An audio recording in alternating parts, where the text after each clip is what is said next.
Jimmy Carter. Jimmy who? Jimmy who? I don't know who he is. When he announced his campaign for the presidency in 1974, Jimmy Carter was a virtual unknown. The peanut farmer and one-term governor from Georgia promised never to tell a lie to the American people. As I've traveled and talked and listened and learned, he inspired confidence and optimism in a country that sorely needed both. Despite the assassination of John Kennedy and Robert Kennedy and Martin Luther King Jr., despite the embarrassment of Watergate and so forth, we had within us a natural strength and courage that we could overcome any difficulty. What Carter was selling in '76 was that I'm an outsider, that I wasn't part of the dramatic events of the '60s. He said his name was Jimmy Carter, and he was running for president. Carter ran his campaign out of an old train depot in his hometown of Plains, Georgia. The imagery was hokey and homespun, and it worked. Number 39, Jimmy Carter, Democrat, 1977 to 1981, 52 years old, from Georgia. Would you place your left hand on the Bible and raise your right hand and repeat after me? From the start, Jimmy Carter wanted to be a different kind of president. After taking the oath of office, he walked the inaugural parade route from the Capitol to the White House, just as Thomas Jefferson had done in 1801. It was a wonderful political gesture at the inauguration because it demonstrated what the president should always demonstrate, and that's humility. Carter's family was always a visible part of his presidency. Daughter Amy had her own treehouse on the White House grounds, and hard-drinking brother Billy made headlines pitching Billy beer. Jimmy Carter enjoyed softball and jogging. He was a graduate of the U.S. Naval Academy and served in the pioneering nuclear submarine program. He was tenacious, virtuous, and smart. Raised a Southern Baptist, he was a deeply religious man whose Secret Service code name was Deacon. He was a man of great faith, a truly good man. He said what he felt. I think he tried to do what was right by his standards, his Christian standards, in every instance. That doesn't always work in this city. Carter was seen in Washington as something of a weirdo because people in Washington were not used to presidents with deeply sincere religious beliefs. Well, we're going to meet our goal to cut that down to 21%. Carter approached the job of president with the same Protestant work ethic that had served him well throughout his life. He micromanaged the White House agenda, spending long hours scouring over briefing books and memos.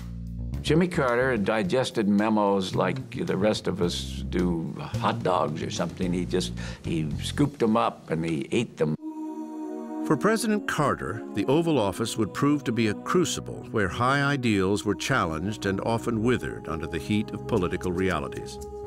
He found the political games of Washington unsavory, and he mostly refused to play them.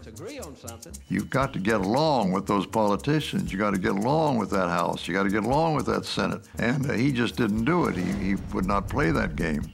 I thought that Jimmy Carter was someone who was very idealistic, wanted to do the right thing, but I felt like he never had the kind of pragmatic political sense that you need in order to negotiate the power centers that you have to negotiate in Washington if you're going to get anything done. Carter's political reticence handicapped his domestic initiatives, although he did change the face of the presidential cabinet, adding posts for energy and education. It was on the world scene where he truly made his mark. He will go down in history as the president who made human rights central to his foreign policy. In the past, we had gone to bed with the military dictatorships all over South America, Latin America, and Central America, and so forth. I decided that we should reverse that policy. Without taking away anything from President Carter's real diplomatic achievements, the flip side of that coin is a certain naivete about the world. Brutal, harsh, menacing.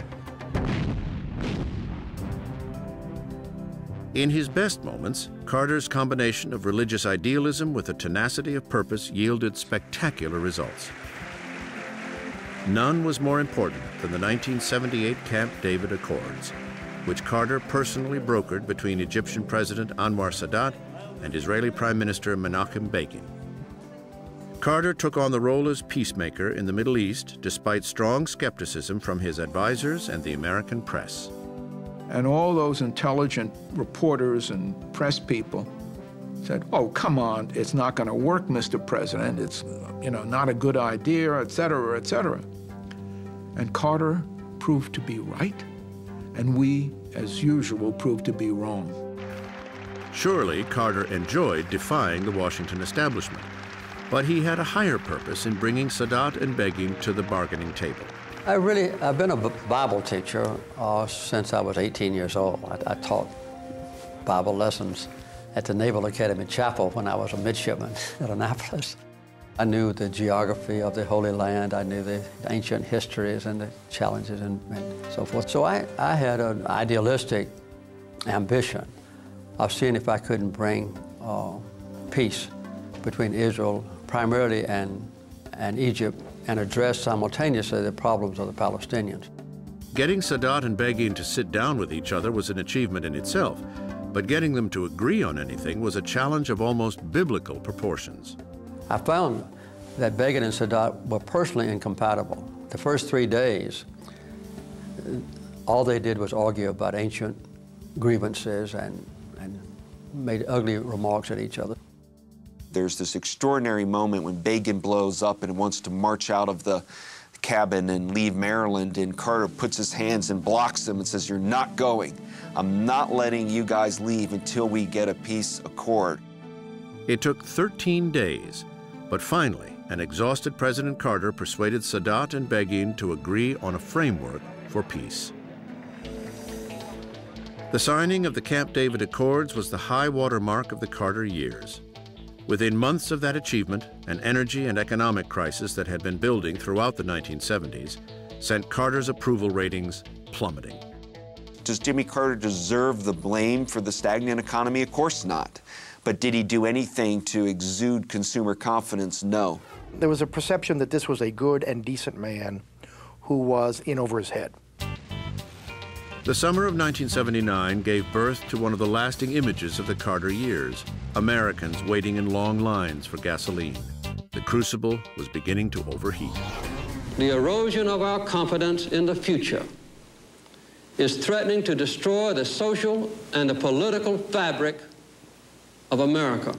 The president intended this 1979 Oval Office address to be a national pep talk, but opponents famously dubbed it Carter's malaise speech. Everything he was saying was very true, but American people don't want to be scolded, and if something's going wrong, they don't want to be told they're the cause of it. We hire a president to fix our problems, not to whine about them. As if the economic mess wasn't enough of a cross to bear, Carter was yet to face the most difficult challenge of his presidency. In October of 1979, Islamic militants stormed the American embassy in Iran, keeping 52 Americans as hostages. The taking of the hostages was an enormous shock to the country. To see the American diplomats paraded with blindfolds and all kinds of humiliation was a shock to the American people. Carter resisted calls for a swift military response, preferring the slow path of diplomacy. It was a decision that reawakened the uneasy feeling among many Americans that he was too weak-kneed to be president. But Carter wasn't about to start dropping bombs just to boost his poll numbers. My most difficult decision was not using military force against Iran. I could have destroyed Iran, all its oil fields and so forth, with a military attack. But I thought that in that process, our hostages' lives would be endangered or maybe lost. My goal from the very beginning was to bring back every single hostage safe and free. A failed military rescue effort in April 1980 further weakened Carter's image. The 1980 election was held on the one-year anniversary of the taking of the hostages. Amid the avalanche of bad news, Carter lost in a landslide to an optimistic and tough-talking former actor from California, Ronald Reagan. Carter became obsessed with securing the release of the hostages before his term expired, and spent the last sleepless days of his presidency conducting negotiations from the Oval Office. But on the morning of Reagan's inauguration, 52 American hostages were still in captivity. We are a nation that has It wasn't until Reagan was delivering his inaugural address that Carter was informed on the reviewing stand that the hostages had boarded airplanes and were preparing at last to leave Iran. They had been sitting in an airplane at the end of the Tehran airport for about 2 hours and a half before that time, just waiting, I think, according to the Ayatollah Khomeini, until I was no longer president. Some speculate that the hostage release was delayed intentionally to hinder Carter's re-election bid. But all President Carter cared about was that after 444 days in captivity, 52 American citizens were coming home unharmed. I was euphoric with joy and thanksgiving, and thank God for answering my 14 months of prayers. I don't think I have ever had a more happy and joyous moment in my life than to know that finally the hostages were coming home. Carter returned home to Georgia, where he embarked upon a post-presidential career as a peacemaker and international statesman, which earned him a Nobel Prize and universal acclaim as a model ex-president. In many ways, the successes of his later life were forged in the crucible of his difficult presidency. I think the main thing I learned was that you have to work with others, and you have to have dreams of greatness, and sometimes you can't be completely successful, but that you ought not to let the possibility or even the prospects of disappointment deter you in setting the highest possible standards of morality and ethics and honesty and decency and peace. Jimmy Carter is distantly related to Elvis Presley and June Carter Cash.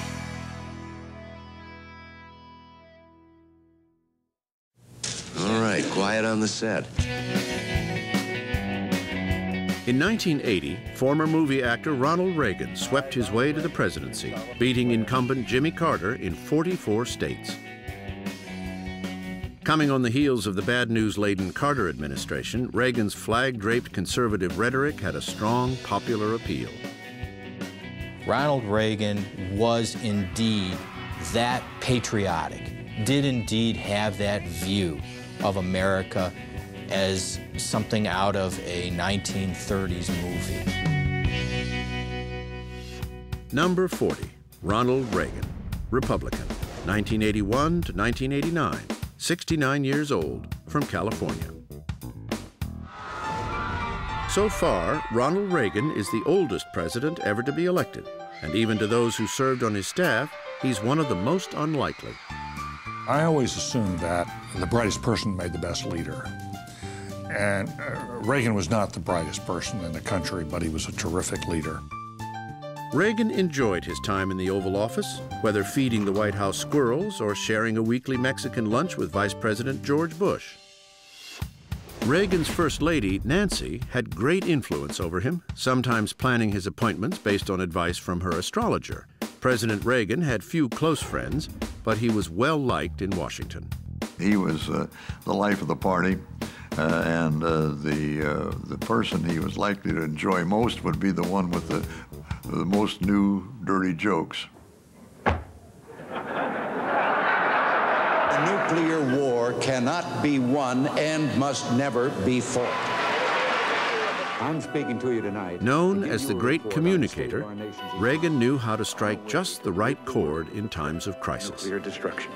The defining Reagan moment for me was the Challenger disaster. Challenger, go with throttle. Ronald Reagan exhibited that quality that I call the chief soother.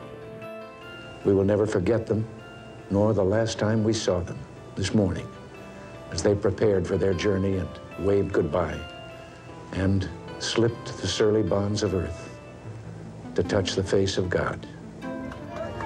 Even when he faced down the bullet of a would-be assassin, Reagan projected a calm that reassured the country. When I saw all those doctors around me, too, I said, I hope they were all Republicans. It was that humor when he was shot that I think endeared people to Reagan and also gave them a sense This is a strong, tough fellow. I think it was the transforming moment in his presidency. Ronald Reagan's management style reflected his Hollywood training. He was the star, and it was up to the rest of the crew to keep the production running smoothly. This led to the perception that he was a puppet. He was certainly not a puppet. He made all the decisions. He could be disengaged from the details of policy. Reagan was also rumored to fall asleep in cabinet meetings. The suggestion that he went to sleep in cabinet meetings is ludicrous. I've got a wonderful doodle out here that he did that says, "Dear Jim, you see, I don't sleep in all the cabinet meetings. Sometimes I do this." And so he was able to poke fun at himself. But Reagan's lax management style may have led to the darkest episode of his presidency, the Iran-Contra affair. Reagan denied knowledge of the illegal scheme that funded anti-communist rebels in Nicaragua with proceeds from covert arms sales to Iran. With most presidents, such a claim would seem far-fetched. But in Reagan's case, it was entirely plausible that he was out of the loop. There were a lot of people at that time, particularly in the National Security Council, who were going around, running around doing things that I'm quite confident the president didn't know about. In the end, Reagan avoided criminal charges in the Iran-Contra affair, although he did accept responsibility. Sort of. A few months ago, I told the American people I did not trade arms for hostages. My heart and my best intentions still tell me that's true, but the facts and the evidence tell me it is not. While he was forced to backpedal on Iran-Contra, Reagan never wavered from his core beliefs. Government is not the solution to our problem. Government is the problem. Reagan had an almost religious devotion to shrinking the size of government, building up the military, and lowering taxes. His economic plan led to a boom in the 80s and record deficits in the 90s. Reaganomics is built on the theory that you don't have to worry about the future. You can cut taxes, you can raise spending, you can raise defense spending, and ultimately you don't have to worry. Of course, you've got huge deficits, but Reagan was doing this philosophically. He wasn't doing this as an economist. Enough Americans believed in the rightness of Reagan's policies that he was re-elected overwhelmingly in 1984. In his campaign that year, he trumpeted the return of domestic prosperity, declaring it was morning in America. It was a lot of rhetoric. It's the notion that you wave the flag and celebrate American virtues and turn a blind eye to failings. Overlooked in Reagan's rosy view of America were issues like AIDS, women's rights, and homelessness.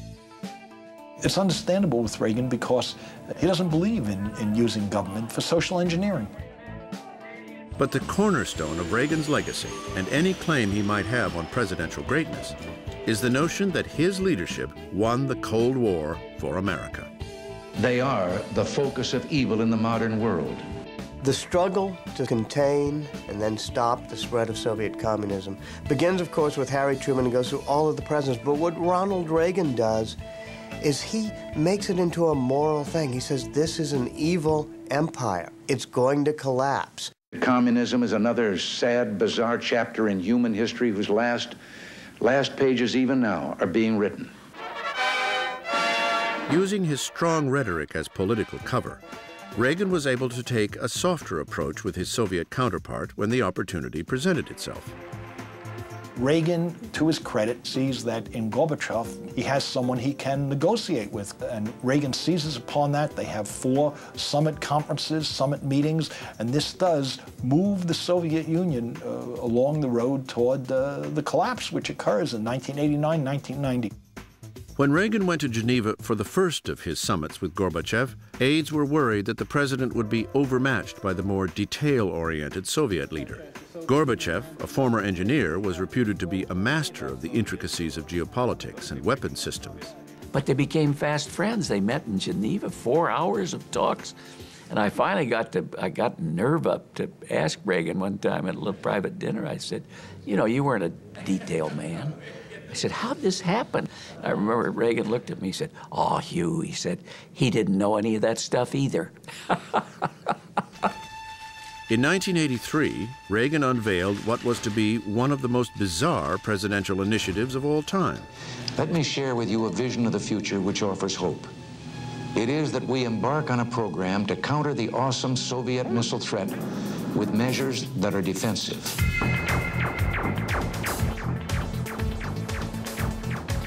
The Strategic Defense Initiative, or SDI, was largely a product of Reagan's own imagination. It would stop missiles in outer space so they couldn't hit our house.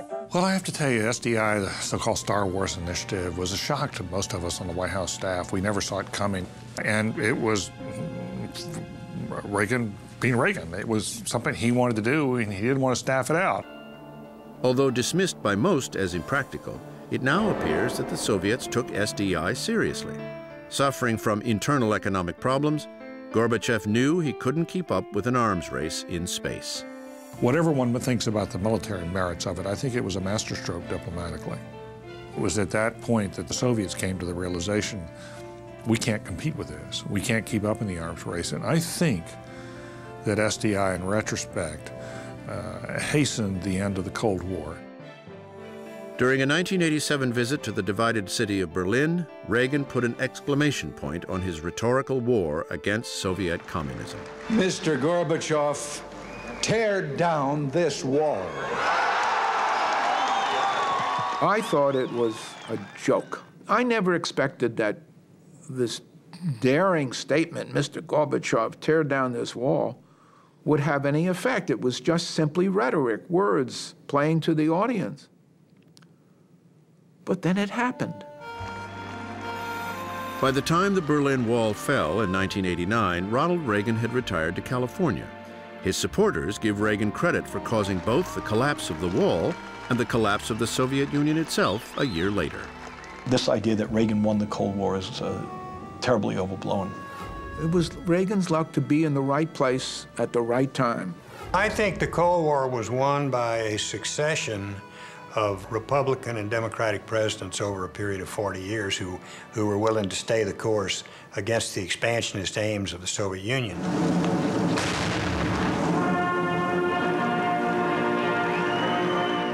When Ronald Reagan died in June of 2004, he was eulogized as one of the greatest presidents of all time, and some wondered if there was room for one more face on Mount Rushmore.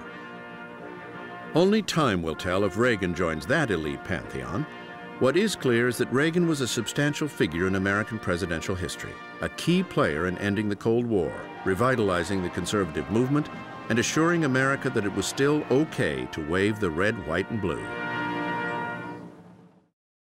Though Ronald Reagan was the epitome of a conservative Republican, his personal role model for the presidency was Democrat Franklin Delano Roosevelt.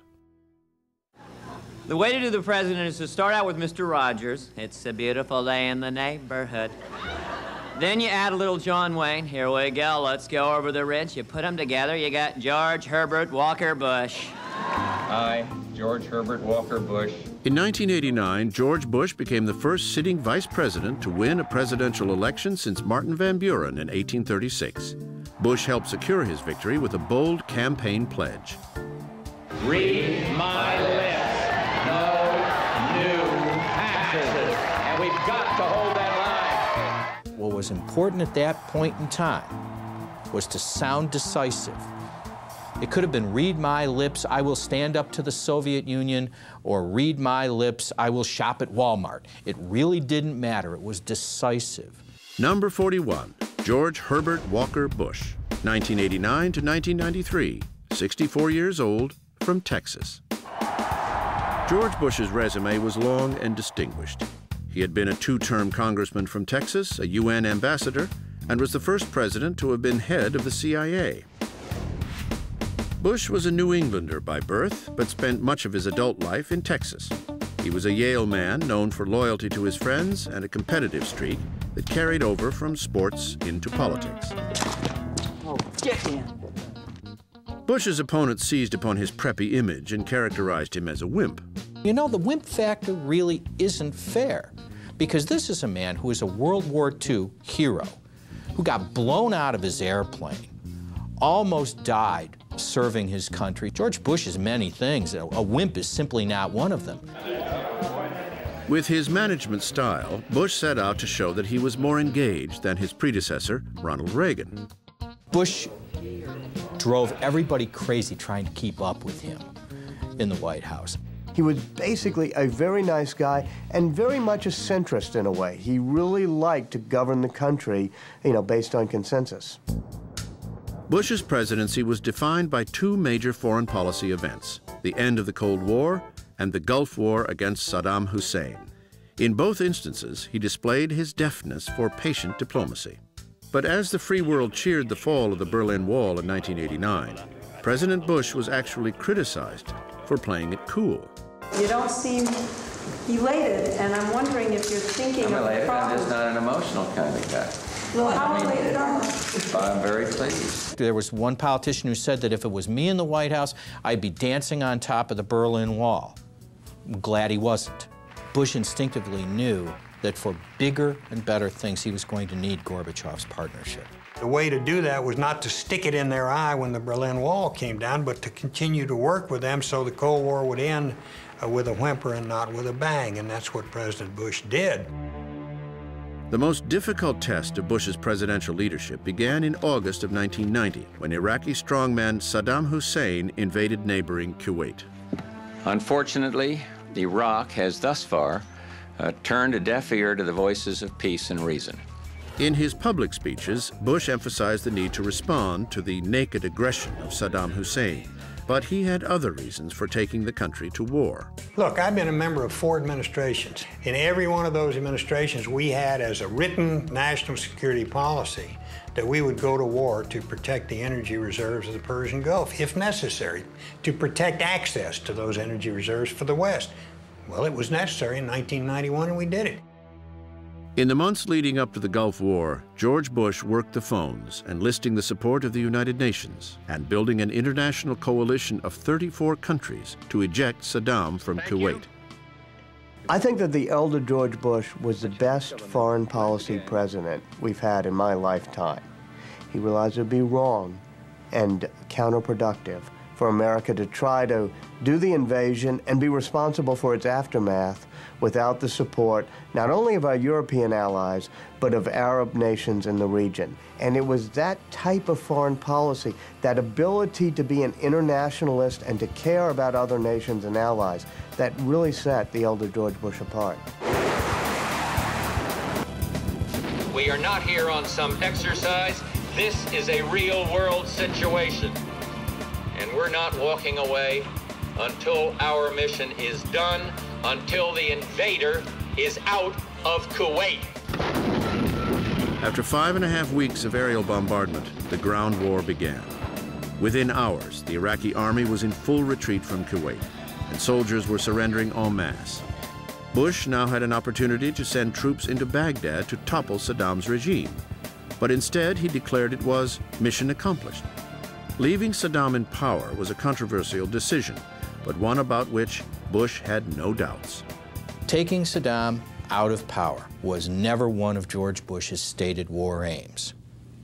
The stated war aim was getting him out of Kuwait. We tried to get him, of course, during the war, because he was the leader of the Iraqi armed forces. That would have been perfectly legitimate. To get him after the war, we would have had to occupy Iraq, go all the way to Baghdad, and we see today that was not a particularly attractive choice.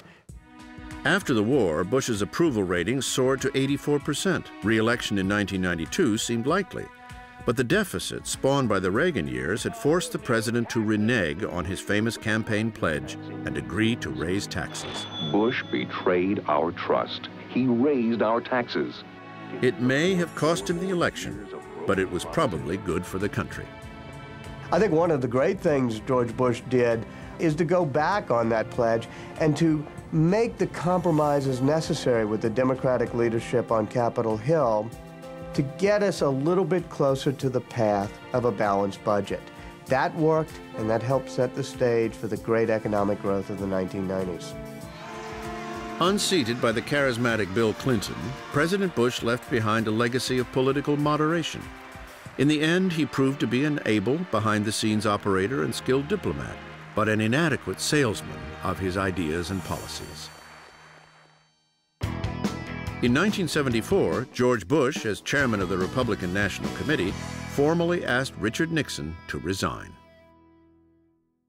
They have had the White House so long that they've run out of energy, run out of ideas, run out of direction, and they ought to be run out of town, and with your help we can. Bill Clinton was the first rock and roll president. The saxophone-playing governor from Arkansas had run a youthful campaign. He revealed on MTV what type of underwear he favored while outrunning whispered allegations of extramarital affairs. I was Bill Clinton's lover for 12 years. There is a school of thought that Bill Clinton really wanted to be a rock star, but he'd settle for being president of the United States if he could live like a rock star. Number 42, Bill Clinton, Democrat, 1993 to 2001, 46 years old, from Arkansas. Bill Clinton's election fulfilled a lifelong ambition for a poor kid from the wrong side of the tracks who was determined to become president. As a politician, he was a natural. Clinton was the most seductive and charming person I've ever seen in national politics. He could be in a room of 100 people and make each person he talked to feel like he was directly boring into that person's soul. He's famous for his handshake. It's not just a handshake. He grabs your hand and then his other hand moves up your arm, and pretty soon he's enfolded you in a giant embrace. He was just kind of all-embracing bear of a man. Clinton was a Yale Law School graduate and a Rhodes Scholar. His empathy, captured in the catchphrase, "I feel your pain," was legendary. So was his appetite for junk food. How is that? I haven't eaten it yet. I'm eating an apple fritter right now.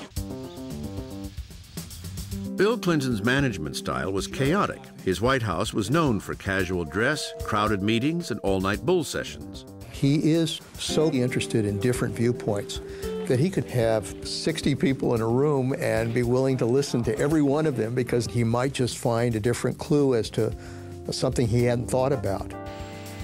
One viewpoint Clinton clearly valued was his first ladies. Hillary Clinton was the first presidential spouse to have an office in the West Wing. And to some members of the staff, it seemed like there were two presidents. You could take an issue to the president, and if he said no, you could appeal to the First Lady, and maybe she would say yes, and then maybe you could get her to get him to change his mind. Neither are those people. Clinton's first 2 years in office saw the failure of the administration's health care reform initiative and the signing of the North American Free Trade Agreement. Thanks in part to the vehemence of Clinton's political enemies, the young presidency was already being defined by the types of investigations and scandals that would eventually consume it.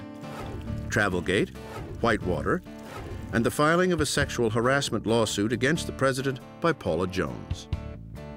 In the 1994 midterm elections, a resurgent Republican Party gained control of both houses of Congress for the first time in 40 years. He was clearly depressed by the loss that had taken place.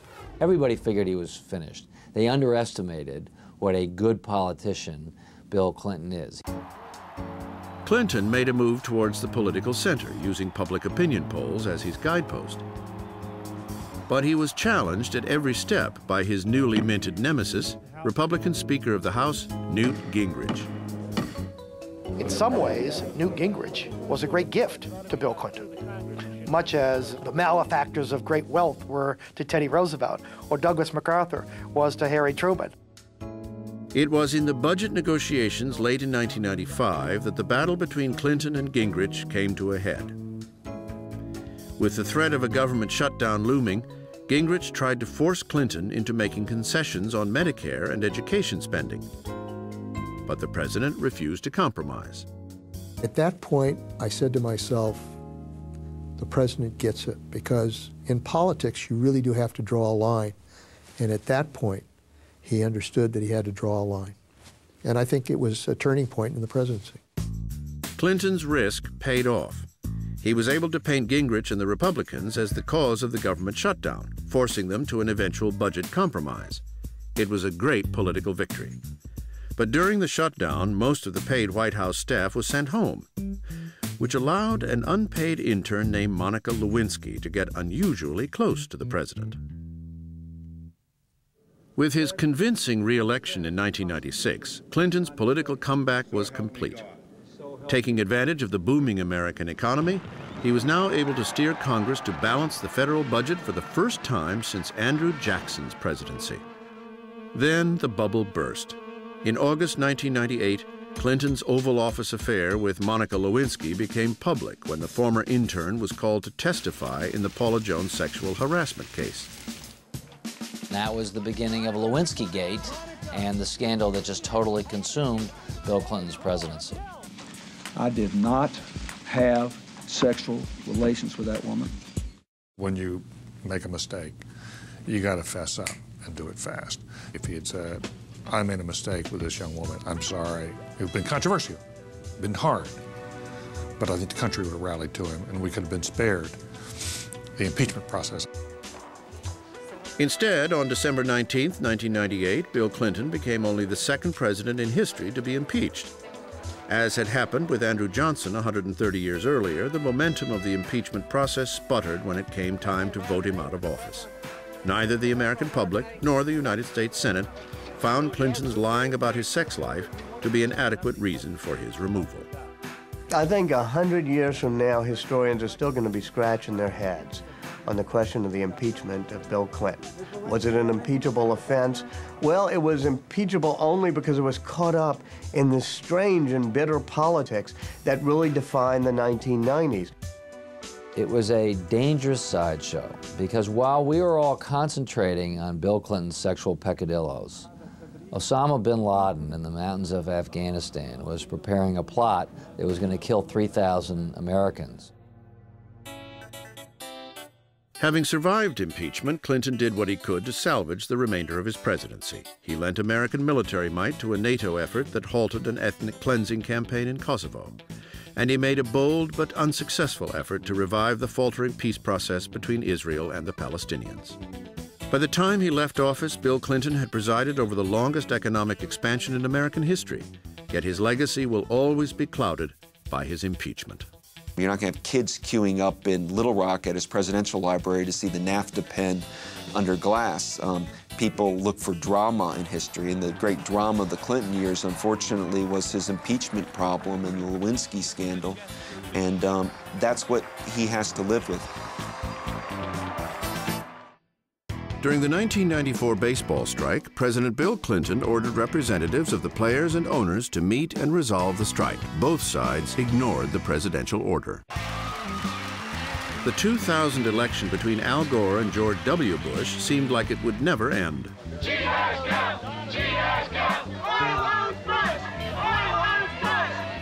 Gore won the popular vote, but neither candidate could claim victory in the Electoral College until it was determined who rightfully won the close race in Florida. Simply put, whoever won the state's 25 disputed electoral votes would win the presidency. What followed was a circus of recounts and court cases. The affair was settled more than a month after Election Day with a seemingly partisan 5-4 Supreme Court decision that halted the recounts and handed the election to Bush. For the son of the 41st president, it was time to unify the country. I think the expectation, at least in the press, was that because Bush had won so narrowly, he would be a fairly moderate figure. People like me who guessed that guessed wrong. Number 43, George W. Bush, Republican, first elected in 2000, 53 years old, from Texas. When he was elected, George W. Bush joined John Quincy Adams as the only presidential son to win the White House. The younger George Bush was more conservative than his father, but shared some similarities in his worldview. Both Bushes see the world in good guy, bad guy mentality. Both Bushes see Saddam Hussein as evil. Both Bushes see the forces of the United States as the good force. And both Bushes have taken policy steps to ensure that good would triumph over evil. It's a part of their makeup. George W. Bush was a former prep school cheerleader who embraced the cowboy ethic of his Texas home. As a leader, he sometimes came across as the national sheriff. And so long as I'm the president of this country, we're going to chase them down one by one to make sure the American homeland is secure. A graduate of Yale and Harvard Business School and the former governor of Texas, Bush nevertheless portrayed himself as an outsider who disdained the elites. His inarticulate speaking style led many to question his intelligence. A report came out of the IAEA that they were 6 months away from developing a weapon. His intelligence is an emotional intelligence. He can look at people, he can size them up pretty quickly, he can get to the heart of what they're like, and tend to know how to judge them. That's a pretty useful attribute in a politician and a useful one in the president. It would be nice if it were combined with some depth of reflection and some nuance and some curiosity, and intellectual curiosity and rigor about the issues. Despite his lack of curiosity for the details, Bush is one of the most decisive presidents in history, and he runs a tight ship. In the Clinton White House, everything ran late, including the president. In the Bush White House, everything is on time and is considered to be rude and unacceptable if you're late for a meeting. You come dressed in your suit, you make it brief, you salute the commander-in-chief, and then you go. It's a very rigorous, orderly process. Bush may very well have enjoyed a leisurely presidency if not for the terrorist attacks of September 11th, 2001. Freedom itself was attacked this morning by a faceless coward, and freedom will be defended. This president's had 2 inaugurations. I mean, he had a formal constitutional inauguration, and then 3 days after September 11th, he had his real inauguration. And the people who knock these buildings down will hear all of us soon. Whether we bring our enemies to justice or bring justice to our enemies, justice will be done. What Bush was really code wording to the American people is revenge. We're going to get who did this to us. With the overwhelming support of the American public, Bush launched a military campaign that rid Afghanistan of the terrorist-harboring Taliban government. At the same time, he centralized domestic security under a new federal bureaucracy, the Department of Homeland Security. He came to Washington, sworn to making government less central to our lives. And yet, because of events that no one could have foreseen, he has presided over, arguably, the greatest centralization of authority in Washington, perhaps since Lyndon Johnson. In his 2002 State of the Union address, Bush seemed to widen the scope of his war on terror to include regimes in North Korea, Iran, and Iraq. States like these and their terrorist allies constitute an axis of evil, arming to threaten the peace of the world. We know now that this expression, the axis of evil, grew partly as cover. Bush wanted to signal that he wanted to go after Iraq, but he didn't want to be too obvious about it. After a failed attempt to win international support for overthrowing Saddam Hussein, Bush used his new doctrine of preemption to launch a unilateral war in Iraq. I think Bush made the decision to invade Iraq far too early. He tried to tie it in with the global spread of terrorism, and the ties were very tenuous. He had a group of advisors around him and certain things in his own mind and heart that said that Iraq was the next place we had to fight.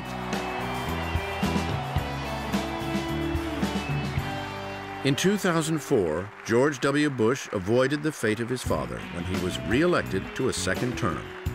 It's still too soon for historians to assess his presidency. We do know this, though, that it is an important presidency. And that's more than we know about many presidencies. The walls of the White House bear witness to the storied history of the American presidency.